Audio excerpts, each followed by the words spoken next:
আমরা সবাই ভগবান গণেশের পাশে কলা গাছকে দেখি। বলা হয় কলা গাছ নাকি গণেশের বউ। আদতে কি তাই? তাহলে আসুন জেনে নিই এই রহস্য।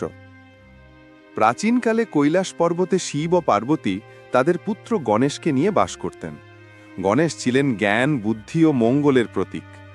তার জন্ম থেকেই তিনি অতি স্থূলকায়, ভোজনপ্রিয় ও হাস্যোজ্জ্বল ছিলেন। এই কারণে তাকে সবাই ভালোবাসতেন, আবার অনেক সময় ঠাট্টাও করতেন।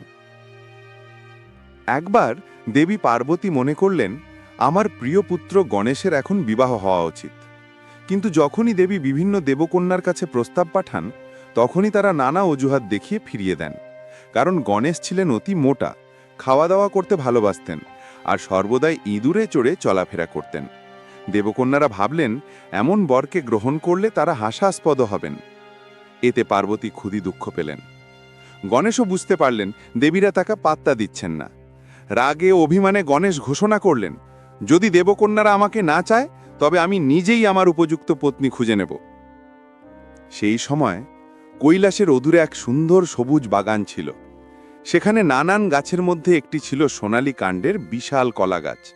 তার পাতা প্রশস্ত, ফল মিষ্টি আর ফুল সুগন্ধি।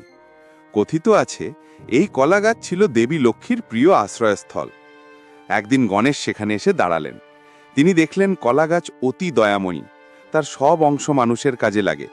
পাতা দিয়ে ভোগ সাজানো যায়, ফল অন্ন যোগায়, কাণ্ড দিয়ে নানা কাজে ব্যবহার হয়।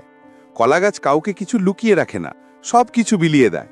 তখন গণেশ ভাবলেন, এই গাছই আমার জন্য উপযুক্ত সঙ্গিনী। কারণ আমিও মানুষের সকল বাধা দূর করি, সকলকে আনন্দ দিই। যে গাছ নিজেকে সম্পূর্ণ উজাড় করে দেয়, সেই প্রকৃত পত্নী। তখন গণেশ প্রতীকীভাবে কলা গাছকে স্ত্রী রূপে গ্রহণ করলেন। তিনি কলা গাছকে শপথ দিয়ে বললেন, আজ থেকে তুমি হবে আমার পত্নী, তুমি হবে কলা বউ। পূজার সময় তোমাকে আমার পাশে বসানো হবে, আর মানুষ তোমার মাধ্যমে সমৃদ্ধি ও অন্নপূর্ণার আশীর্বাদ লাভ করবে। এরপর থেকে বাংলায় দুর্গাপূজায় বিশেষ প্রথা চালু হয়। মহাষ্টমীর দিনে কলা গাছকে স্নান করানো হয়, সোনালী পাড়ের শাড়ি পরিয়ে সাজানো হয়, লাল সিঁদুর চন্দন দিয়ে অলঙ্কৃত করা হয়। এরপর তাকে গণেশের পাশে বসানো হয়। সবাই তাকে বলে কলা বউ। এই কলা বউ আসলে দেবী লক্ষ্মীর প্রতীক, আবার গণেশের পত্নীরও প্রতীকও বটে। বিশ্বাস করা হয় কলা বউ পূজা করলে সংসারে ধনসম্পদ, অন্নপূর্ণা ও সৌভাগ্য আসে। আধ্যাত্মিক তাৎপর্য: ১. কলা গাছের উদারতা। মানুষের সমস্ত কাজে আসায় এটি নিঃস্বার্থ দান ও পূর্ণতার প্রতীক। ২. গণেশের জ্ঞান ও মঙ্গল। গণেশ জ্ঞান দিয়ে অজ্ঞান দূর করেন, আর কলা গাছ দান দিয়ে দুঃখ দূর করে। ৩. সমৃদ্ধি ও অন্নপূর্ণা। কলা গাছ লক্ষ্মীর প্রতীক, তাই গণেশ লক্ষ্মীর যুগল রূপে পূজিত হয়। ৪. পারিবারিক মঙ্গল। কলা বউ মানে পরিবারে নতুন কনে, যিনি সংসারে সৌভাগ্য ও আনন্দ আনেন।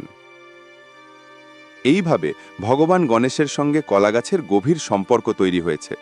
পৌরাণিক কাহিনী অনুযায়ী গণেশ কলা গাছকে নিজের পত্নীরূপে গ্রহণ করেছিলেন।